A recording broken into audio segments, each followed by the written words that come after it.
Okay, we are live. I want to thank everyone for tuning in. Uh, we have the honor of being joined by Sarah and Chris again. As many of you know, we did 2 interviews with them in October and November before the January 3rd kidnapping.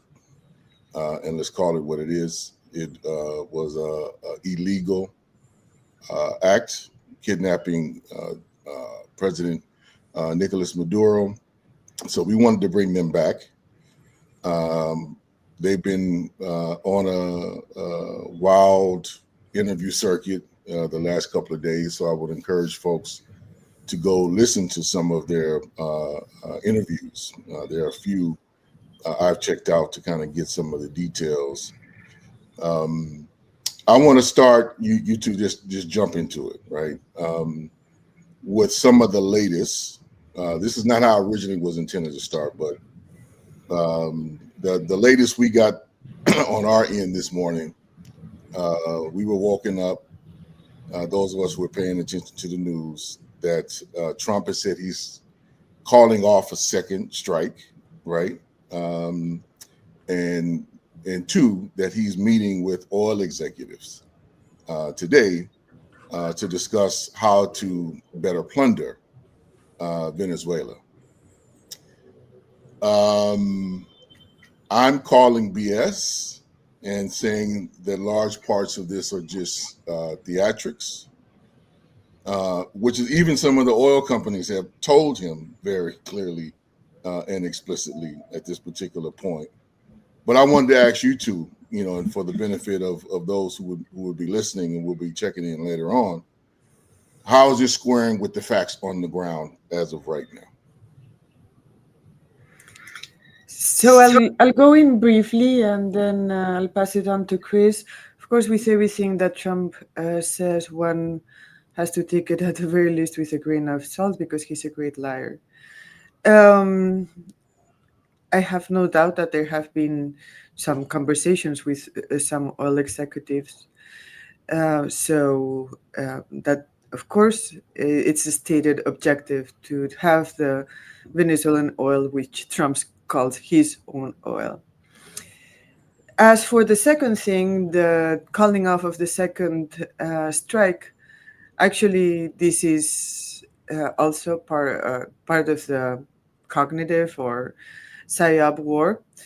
They want to have the people of Venezuela and the government of Venezuela on a situation of constant fear. What we do know is that a lot of the military hardware that they had in the ocean near the coast of Venezuela, all the ships and destroyers, etc., it's moving north, and it is actually moving towards the coast of Cuba. This is actually of great concern, and it should be of great concern to everybody who's listening, because obviously, well, they do have the objective also of ending of killing the Cuban Revolution, and Cuba is actually going through very, very hard years because the impact of the blockade has built up in a way in Cuba that is really making the life of people very, very painful. Of course, the Cuban Revolution has tremendous moral integrity and force, so they are going to be able to go forward. But I guess my call would be to be pendiente, we say in Spanish, to be aware that right now this armada, this killer armada, is moving in the direction of Cuba. Sure, I'll just add some things to that. I want to say from the beginning that, the government acted completely correctly here according to plan, according to the Constitution too. Everything, and developed I always say that we did everything right here. From the beginning, the communiques came out with great clarity, appealing to the anti-colonial struggle in Venezuela, the 200-year anti-colonial struggle, that immediately the defense minister came out to indicate that in the early hours of the morning of the attack, came out to indicate that the army was completely loyal. Then Delcy Rodriguez appears with with the defense minister, the foreign affairs minister, with Diosdado Cabello, the interior minister at her side, indicating that the chain of command is completely intact. So everything has been right here. And as Cedar was saying, there's a lot of cognitive war or psyops going against us. And I see this latest declaration as in keeping with earlier declarations by Trump as part of this psyop, which is also profoundly incoherent and profoundly irrational. The one thing when people see that Venezuela is opening up to certain relations with oil commerce with the United States, it's important to understand that was a longstanding aspiration of Nicolas Maduro, and it's actually what Hugo Chavez did when Hugo Chavez was alive. The main commercial partner, in the sense of buying oil from a sovereign nation, Venezuela is a sovereign nation, selling oil was the United States. This country has been under a blockade with more than 1,000 sanctions. So if Delcy Rodriguez manages to overcome the blockade in this admittedly very terrible circumstances, this should be seen as a victory for the revolution and victory for Venezuelan sovereignty. She has always highlighted that the oil that will be sold to the United States will be done in conditions of sovereignty, that the oil company here, the national oil company here, will not be under any kind of guardianship. So, and then on the other side, I also think it's important to point out the paltry nature of Trump's alleged victories.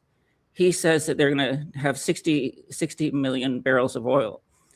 I want to point out that 60 million barrels of oil is approximately $2 billion or $2.5 billion of oil. That's approximately a fifth the value of Citgo that was robbed earlier this last year.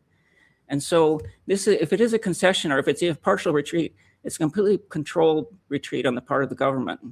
And it indicates that we're in charge here, that there's sovereignty here, that we maintain sovereignty over our resources.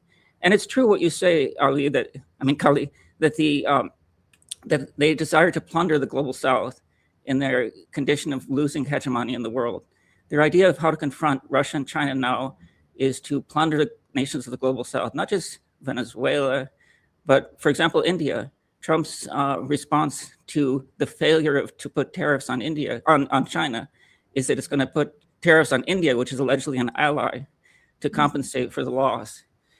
So this is their new tactic, but as with so many tactics, as with their Monroe Doctrine, or whatever they choose to call it right now, there's always been a huge gap between their desire to dominate the region and their capacity to do it.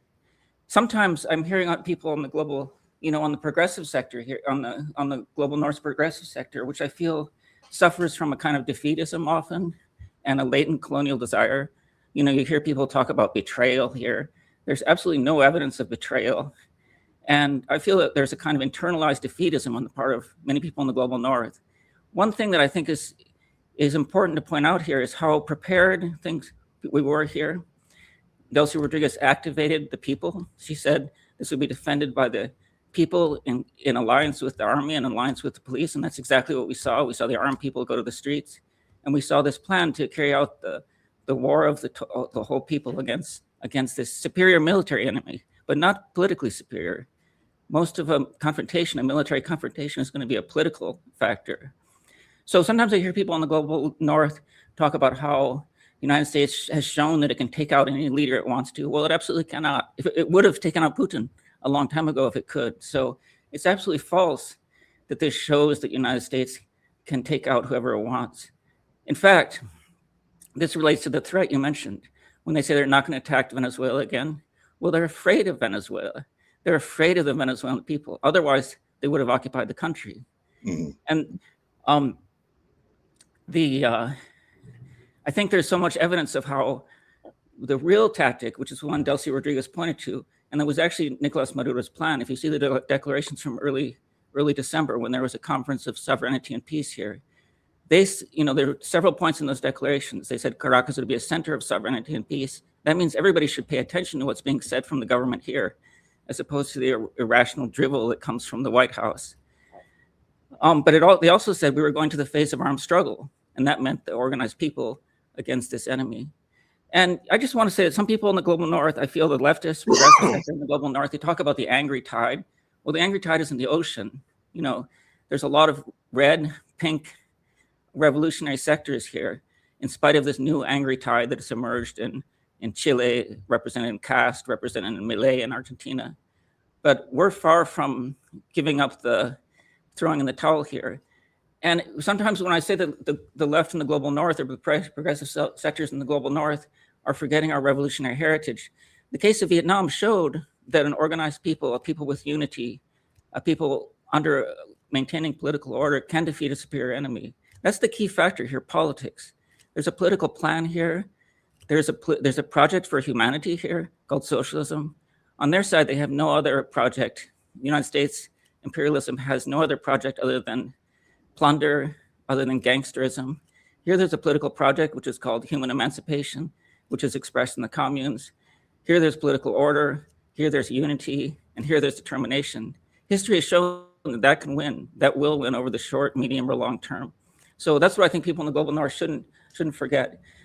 And they should listen to Caracas in this war of disinformation in the United States. And people make echo. They echo Donald Trump. They echo Marco Rubio, consciously or unconsciously. There's all kinds of weak factors in the left. Some of them are probably overtly bought off, or some of them just fall prey to these psyops. But they repeat the discourse that is simply aimed at weakening the unity here, simply aimed at weakening the solidarity among peoples of the global south, and weakening the solidarity between peoples of the global south and the oppressed peoples within the global north nations. So I say push back against that. Listen to what's being said from Caracas. When Caracas was declared a center of peace and sovereignty, that means people should consider this the center of a revolution, a global revolution. They should listen to what the spokespeople are saying from here. I'm glad you guys mentioned that, both of you, because one of the places I really wanted to highlight that is really not being discussed much here, at least in the mainstream media, is how the Armada, Trump's Armada, is moving towards Cuba.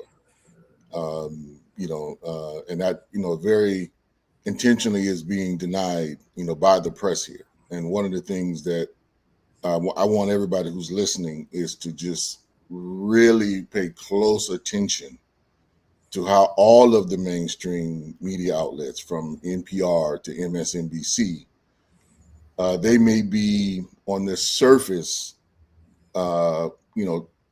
challenging parts of Trump's narratives, but they are utterly repeating it.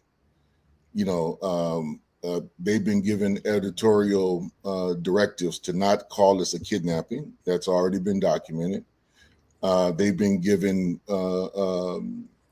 directives to downplay international law, international law violations, which they're all, continuing and perpetrating. And I have no evidence for this, but the fact that it hasn't been discussed, I'm sure they've been given directives to not talk about the movement of this Armada towards Cuba, even though Rubio and several senators and Trump himself have said that they have eyes on Cuba, and that I forget what senator it was, basically said that, he expects the government to fall or to be overthrown, I think is the exact word he said, to be overthrown within a year, right? So sometime this year.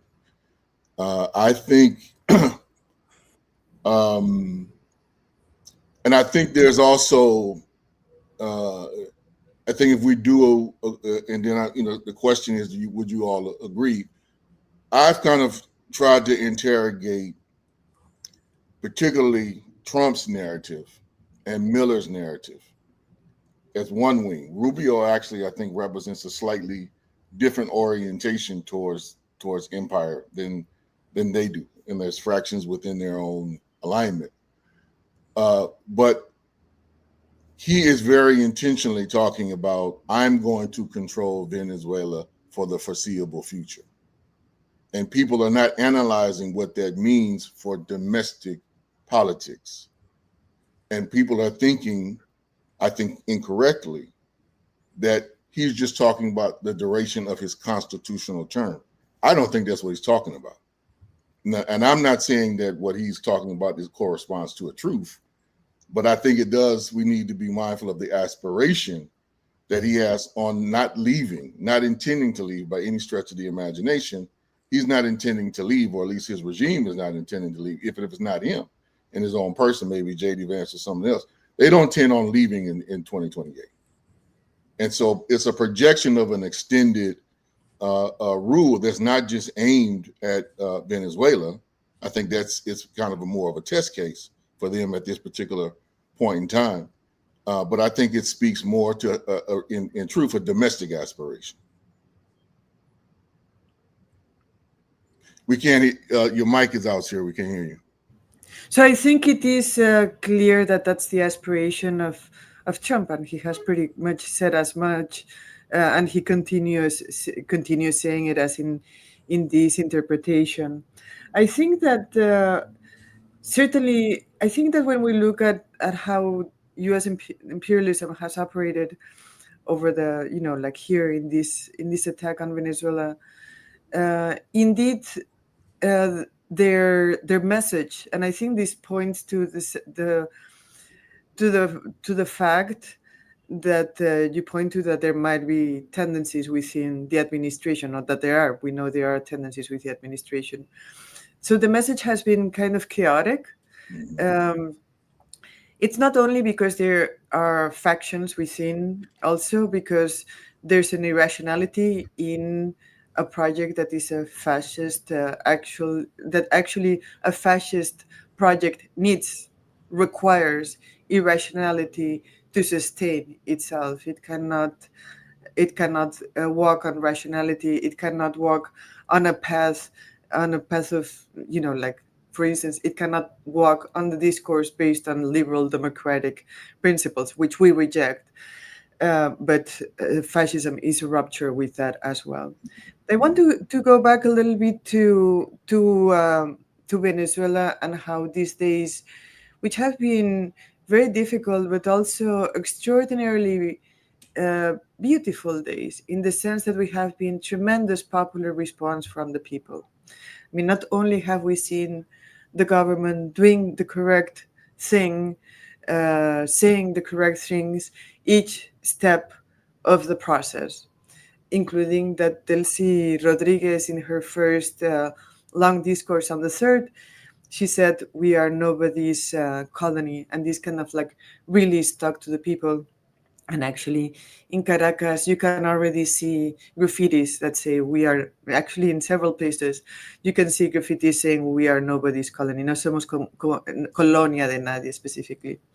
So not only have we seen the correct revolutionary discourse from the government, not only have we seen unity between the government and the military,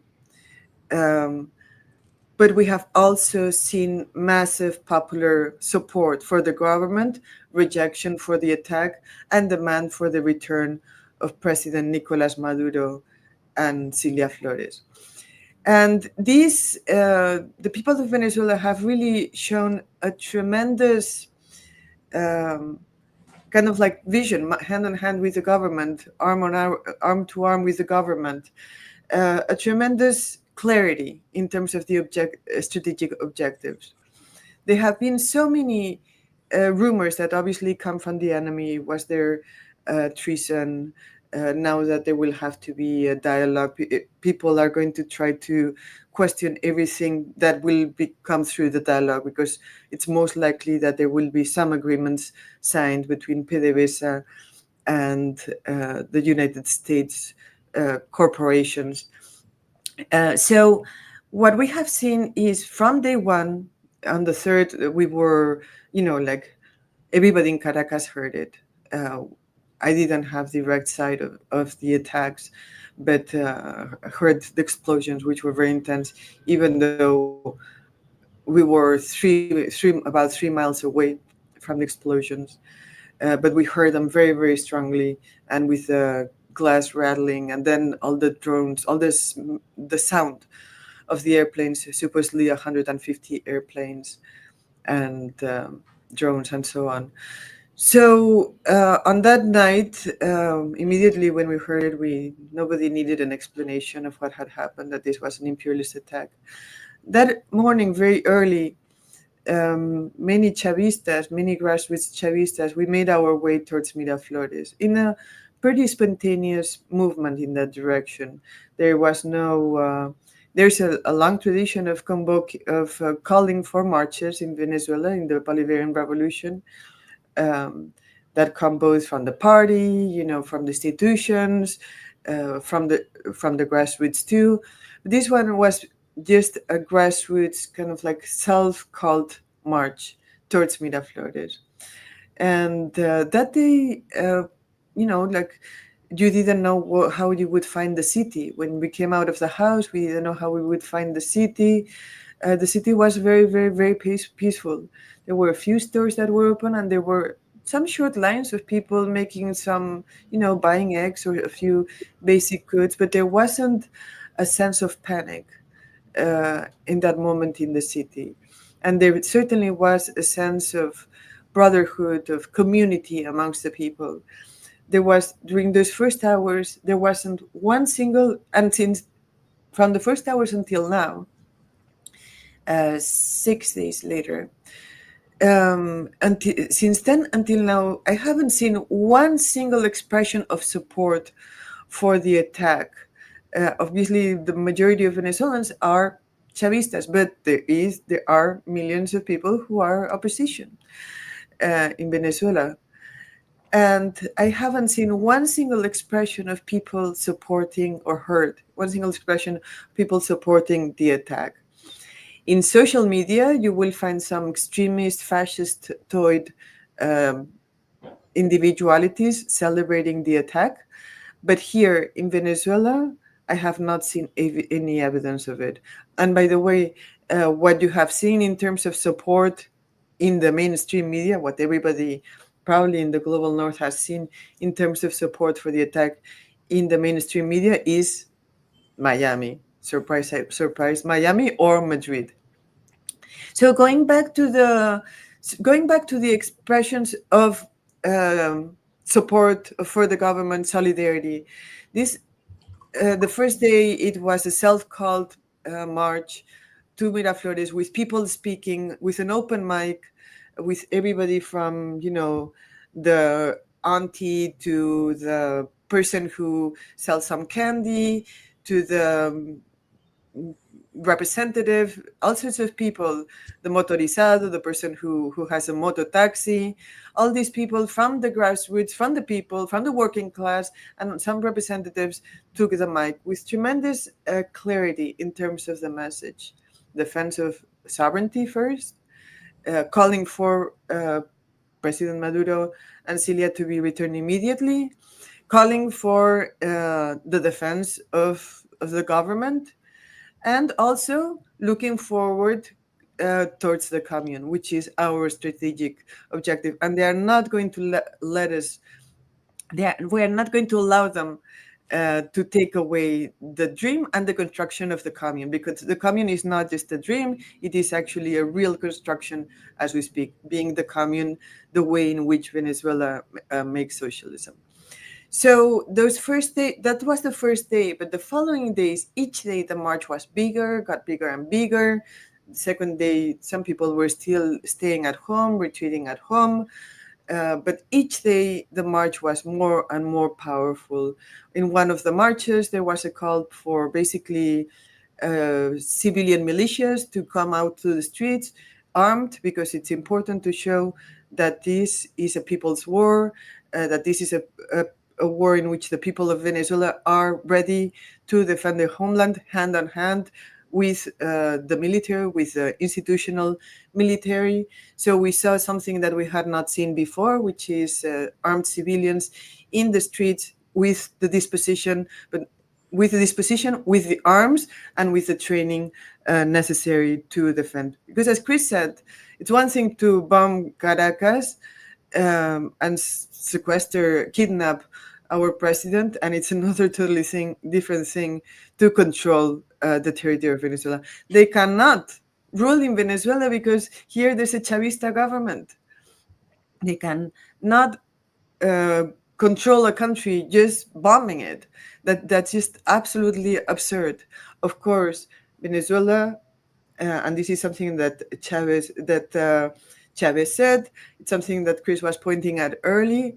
Venezuela has always had the disposition to talk with the United States on equal terms and with respect towards Venezuela's sovereignty. Right now, it will be a time when there will be a course open for negotiation. It will not be an easy negotiation. There might be some concessions that are made that go beyond what we would actually want to, but I'm sure that the government of Venezuela is not going to turn over our sovereignty to the imperialists which just attacked us. Going back to the people have been in the streets by the tens of thousands. Right now, if you look out of the window here, you will see a very normal street. But if you look at the street in, say, 3 hours or so, 2, 3, 4 blocks to the north, you will see tens of thousands of people marching. Today is the march. Yesterday it was the youth march. The day before yesterday was the communist march. Today is the Afro-descendant and indigenous march. So they are by sectors each day, and tomorrow again, which is Saturday, there will be a massive everybody's march walking through the streets of Caracas. The disposition of the people to go to the street, it's actually exhausting to go to the street every day and march for 4 or 5 hours, because we are talking about long marches.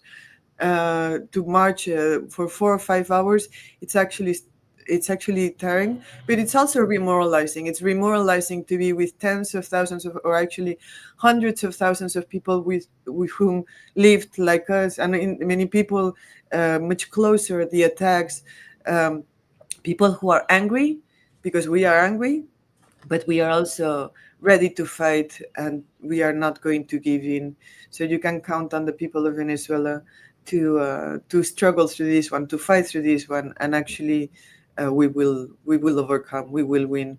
And this will take me to the last thing, which is Nicolas Maduro's victory sign, when he's been able, in his first connection with the first moment in which Nicolas knew that he was able to deliver a message, is when he walked and saw to his right some cameras already in New York after being kidnapped.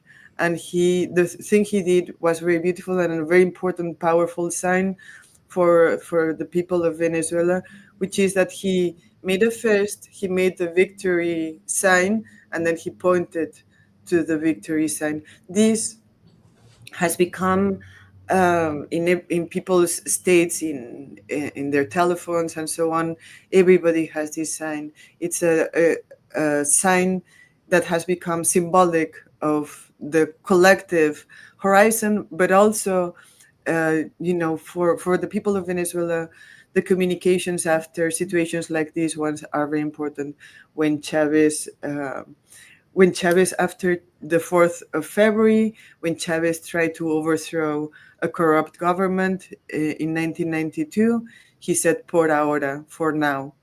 And that became very powerful symbol for the people of Venezuela.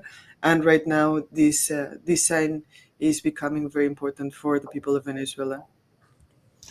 Yeah, I'm glad you went there. How I was originally planning on doing this before waking up to this more flood the zone propaganda from the Trump regime was to really ask you all to point out piece, and I'll just mention it. In not so much in many communications, but something that I'm trying to scratch up if time will permit. It's kind of an analogy that I'm hoping to just kind of outline here briefly. An example that I think might prove illustrative of the type of struggle those of us who kind of live in the global north need to both engage, but also kind of draw some historical inspiration and some clarity from. And I'm talking in particular about events that transpired in Guinea-Bissau in 1973. And for those who aren't familiar, Guinea-Bissau was a former Portuguese colony, and there was a continuous struggle of national liberation, which took place beginning in the official piece, at least with the PAIGC, in the 1950s with protests, a long guerrilla war that eventually wound up with the PAIGC winning, but at the cost its spokesperson and leader, Amilcar Cabral, was captured by the Portuguese in January of 1973, and it was under presumption by the Portuguese and their allies, including the United States and NATO, that if they took out the head, they might be able, to delay or if not, have the movement go in retreat. And instead, the PIGC, after that, really advanced its forces, and just was some 8 months later were able to attain independence in September of 1973. And I'm glad you all pointed out, both of you, just the nature by which, and this is something I've tried to illustrate, at least some comments on social media, that counter to the rhetoric, the facts are the government didn't collapse. There's been no massive, disruption, social disruption on the streets. The demands have been, clear, from the jump that Nicholas Maduro is still the president, that he was kidnapped, that this is a violation of international law, and that he should be returned and returned immediately.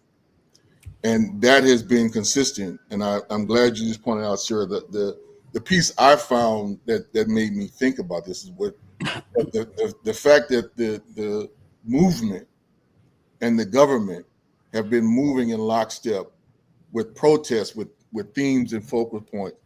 I don't, if anybody who's listening who has some doubts, to be able to pull that off in less than a week's time, I'm hoping and praying I see an opportunity where the left in the United States has half of that clarity and capacity to be able to move in the face of the many defeats. But the last thing I just want to point to within that story, and this is a hope and an aspiration, and I'm calling it forth, is that in the face of the defeat in Guinea-Bissau, but also Angola and Mozambique, elements of the Portuguese military officers who had been fighting against the liberation forces went back and ended the fascist dictatorship shortly thereafter in 1974 in Portugal.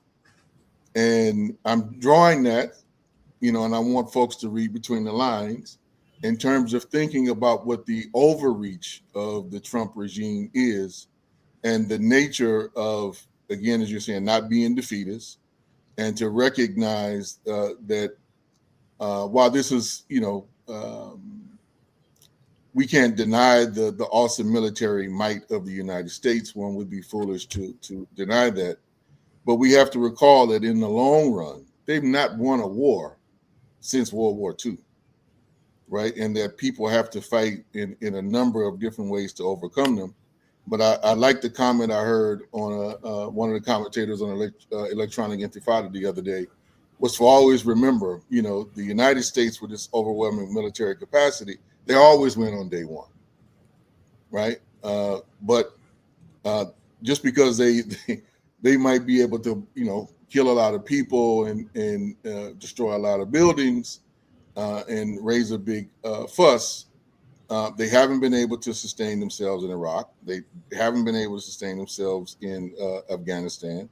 I can go on and on. And that for us to keep this in mind, and I think to learn the lessons from history and to build a resolve on some of the things that we need to do to kind of step up our resistance and the pressure that we are applying within the United States to end this. Because as I said, I think a lot of this has to do with really securing their dictatorship here on the home front in the long term, more so than anything. And I think as a sign of the clear acknowledgement that they are understanding a level of overreach, and that they're not talking about democracy promotion at all.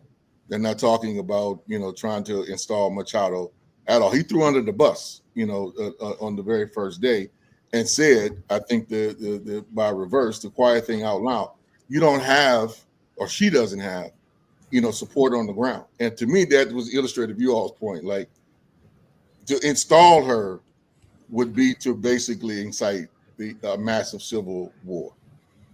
And I don't think that they want that, even though I do think, and I think part of this whole thing about them holding the economy of Argentina hostage in order to kind of secure that victory. Not that there's not right forces organized and mobilized there, but I think for them,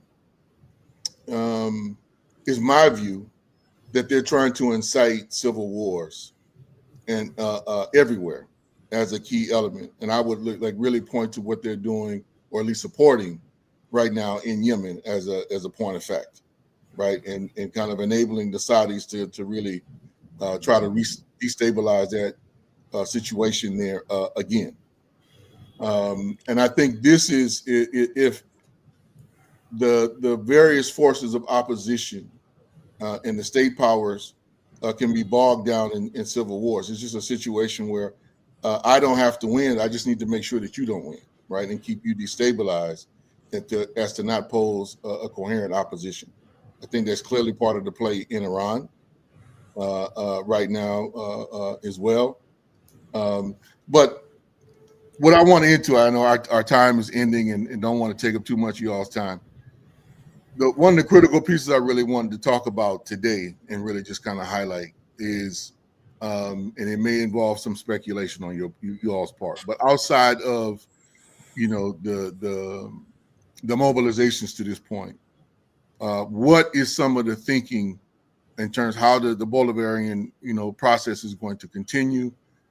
How do we work, and those of us in international solidarity, how do we support the demands, starting with the demand to get Maduro back, which I think could backfire, because if they're going to give him a mic and a platform, they may pay dearly for that if he's truly allowed to speak.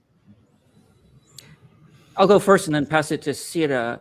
I want to second what you said about Guinea-Bissau and Amilcar Cabral and the struggle against Portuguese imperialism. There's so many analogies. On the one hand, Portugal, a weakened empire, attempting to save itself through colonial plunder. On the other side, the impressive, glorious struggle of the Guinea-Bissau people and the people of Cabo Verde against this empire, this weakened empire, successful, and in which I was reminded these days of Amilcar Cabral's slogan, "Unity and struggle." Mm-hmm. That's the unity of the people by which you win. And Amilcar Cabral also was brilliant in always maintaining politics in the center. The struggle was led by the party, and the military faction was subordinated to the party. That's exactly similar here. You've seen a unique political command over our armed forces and our armed people. And so following those lessons of history, and as you point out, Portugal was a fascist country, and that's completely similar to the United States right now. And it led to the Carnation Revolution. The weakening of the empire led to the Carnation Revolution, the overthrow of Salazar's dictatorship in Portugal. So this seems so many analogies. But I think one thing I want to highlight, following up on what you were saying, is that the United States has fallen under a fascist system. Mm-hmm. It's not, many people are kind of like, well, it smells like fascism, it tastes like fascism. Well, it is fascism. And there's, perhaps in Trump episode 1, it wasn't so clearly evident, but here everything is analogous with historical fascism. You have Gleichschalten, the homogenization of cultural institutions. Recently, the Kennedy Center was named the Trump Kennedy Center. You have the Gestapo in the form of ICE. What could be clear, kind of pogroms against immigrant peoples. You have the Führer principle. Carl Schmitt talked about the Führer principle, absolute submission to the leader. This is the same. You see these sycophants, Marco Rubio, Pete Hegseth, submitting themselves to contradictory statements and that follow each other on 10 minutes, saying, oh, the leader is right, regardless of whatever irrational thing has happened. And then the final thing I want to point out, which is really a terrible thing that's happened these past days, you can see the ascetization of military violence, ascetization of technical military apparatus, which is typical of fascism. As you were saying, Kali, fascism wins on day one. German Nazi fascism and Japanese fascism had the military advantage in terms of technique at the beginning of World War II, but that was quickly turned around through economic power, which the United States does not have right now, and by the colonized peoples who joined in the struggle against 20th century fascism and were almost certainly decisive, especially in the sense that the Russian people were fighting against their recolonization. Essentially, Hitler believed in colonizing, enslaving the Slavic peoples. So the Great Patriotic War of the Russian people, the Soviet Union against Nazi fascism, was essentially an anti-colonial struggle, which was then picked up by the Chinese, the Vietnamese. And so faced with this colonizing efforts in the of the United States today, the recolonization of the world, I would say they proposed to exercise colonial rights over subjects, what they see as colonial subjects worldwide, and colonial rights, the colonizers' rights over resources like oil. There's every possibility of unity among the peoples of the global South. But there's another thing that I think connects with what you were saying about the Carnation Revolution and the struggle against Portuguese fascism, which is that often in a situation of imperialism, there's a tendency to divide the working classes of the world. The working class of the global North becomes a kind of labor aristocracy. Part of the imperialist rents are passed over to the working class in the global North, and that buys them off. However, as fascism emerges and shows its face in the United States through ICE raids, through all kinds of denial of rights to citizens in the United States, exterminating them too, this provides a possibility to overcome the division of the global working class. So the working peoples of the global South people can express, people who are victims of the same fascist violence. You know, in many ways, fascism is colonial practices coming home to roost in the fascist country. That's what Aimé Césaire pointed out. He said, when historical fascism emerged in the 20th century, he said, this is what colonized peoples have always lived. So, and that's what you see in the figures of Marco Rubio. Marco Rubio is a Cuban fascist, and you can see how all of Miami's, you know, anti-revolutionary, counter-revolutionary fascism eventually comes back to Washington. And I believe Stephen Miller, you could say he represents Zionist fascism coming home to roost in Washington. So you have these two colonial fascisms coming home to roost in Washington. But precisely the struggle of people in the United States, especially the most oppressed sectors of the working class, immigrants, Black and brown people, those people are the natural allies of the anti-imperialist struggle of peoples of the third world. So there are new possibilities of solidarity. The other thing I want to say is that in terms of, you know, what people should do, and I'm going to pass this here soon, I think the Palestinian resistance has shown that through resisting an enemy, through commitment, heroism, and persistence, you can bring people of the world over on your side. Now they're turning their sights to us, and people can see that US exterminist imperialism is not only focused on the peoples of West Asia, it's also focused in Latin America. It's pointing its guns against Venezuela. It will soon point them against Cuba. But the Palestinian people have showed us, along with Hezbollah, along with Ansar Allah, that if you resist, the peoples of the world will come behind you. So this is another opportunity for people to see that the US exterminist imperialist system is a global system. It proposes to recolonize the world, enslave peoples of the world. But there's possibilities of resisting. And maybe I'll end with the slogan of Che Guevara, you know, 1, 2, 3 Vietnams. You can form these foci of struggle, unite people, and show that there's possibilities of resisting. So I think that as we think about what the next steps are, right? I think that Chris outlines kind of like an internationalist perspective that brings us together, right? Because of the emergence of fascism, the horrible emergence of fascism in the United States, how that also opens to some doors in terms of bringing us together, you know, the working class of the global North and the peoples of the global South. Now, I think that when we look towards the future here in Venezuela, which is also important to think about it, there are several tasks, right? I do think that even if the United States doesn't have troops deployed on Venezuela, and we also cannot rule that out, by the way, but it's unlikely. It's unlikely because they would really get a big beating. But we cannot rule it out. But as we think about the future, there are several things that I think we need to keep in mind. One is that we are actually in a people's war at the moment. So the militia has been activated, and the militia has been activated because we actually do not know if there are sleeper cells, fascist sleeper cells in Venezuela, for instance. So the militia has to be active as well as the armed forces. It seems like there's not going to be such a thing, but also we are in a moment of a people's war, because this, even though of course the Bolivarian revolution has been a situation of siege and permanent aggression from imperialism since basically at least since 2002 with the coup against Chavez. This we are entering right now a new phase, and this phase, like what is a people's war, a people's resistance war, popular war, revolutionary war. It takes a lot of endurance, discipline. It takes a coordination amongst the people and the people with the leadership. It takes a lot of resistance and disposition to sacrifice. And I think that we can see all those elements actually already activated in Venezuela as we speak. People of Venezuela have been going through such hard things, like the blockade has killed tens of thousands of people, and yet the people of Venezuela continue to support the revolutionary government. So there will be, actually, I think we will see we are seeing, and we will continue to see absolute unity between the people, the government, and the armed forces. But we also will continue to fight and struggle for the commune. As I was saying in the beginning, they are not going to snatch that one away from us.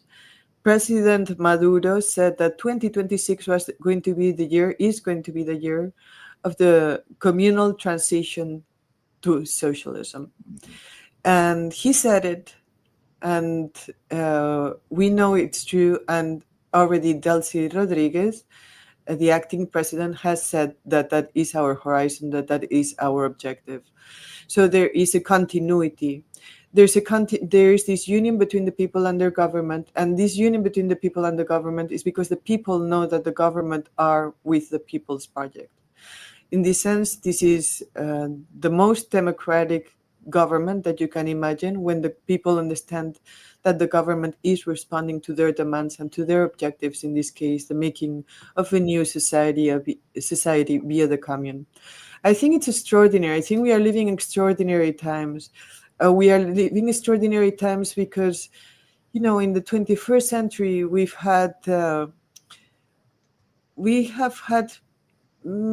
haven't had many true victories in the 20th century. And even though we had one military blow, they had a victory, one military victory, one technical military victory, by the way, almost for sure with support from the Mossad, because the US tends to fuck up these kinds of actions, and the Mossad is more effective. But even though they had this one punctual military victory, we know that we will actually overcome. Why? Because we have a project that is a people's project. And you would have to kill all the people of Venezuela to actually, for the imperialist objective to be triumphant in Venezuela. And we will not let that happen. So these have been painful days. We are very enraged, but we are also happy, and we feel so full of force. And we don't only feel full of force for all the things that we have been telling you, but also because we have seen tremendous marches in the global north too, and in the global south. But in the United States, which of course, like in the core, in the imperialist core, we have seen thousands and thousands of people coming in support of the people of Venezuela. We also see the anti-genocide, pro-Palestine movement kind of like joining forces, and with the anti-imperialist position in relation of the defense of Venezuela in the United States. So, and this goes a little bit to what Chris was saying, there's an opening of a perspective. It's not just a genocide in Palestine. It's also attack on the people of Venezuela, on the sovereignty of Venezuela, which attempts to be, like a collective punishment against the peoples of Venezuela fight for sovereignty. It aims to be a teaching moment too. On the part of imperialism, they are aiming to teach the people of the global south that they should not rise up. But they will not succeed because the people of Venezuela we will maintain our objectives. We will maintain our strategy. We may, I want to say once again, have to make some concessions that are not what we would want to do. But the important thing is that we will maintain our sovereign project, our sovereign objectives, and the commune is going to stay in the center. And the commune has already been important in the defense of the sovereignty, and it will continue to be super important, and it will grow in more and more importance as the next days, months, and years come forward. Well, if and when time permits, I'd like to have you all back so we can dive more into the communes. I want to encourage folks to go check out Chris's book, Communes Are Nothing. If you haven't got your hands on it, get your hands on it and check out the monthly review piece that was done. I think it came out last August. You can get your hands on that, or you can, look at the monthly review online for some contributions there. But I think for folks to understand how things are going to progress in the days moving forward, I'd like to have you all back for us to dive into that a little bit deeper. Well, thank you. I'm gonna let you guys go. I know it's exhausting, days and times there. We could talk for hours on end, but it's important for y'all to get back to the streets. I would definitely encourage, everybody to stay tuned to Venezuelanaylsis, for a more truthful narrative to counter all of the BS that we are being fed by Western media and its various kind of agents and interlocutors. That's going to be very critical in the days ahead. And for us, those of us, situated in the heart of Babylon, to try to be as clear-headed as possible, to be out organizing our folks doing the education, which is going to be critical in the days ahead.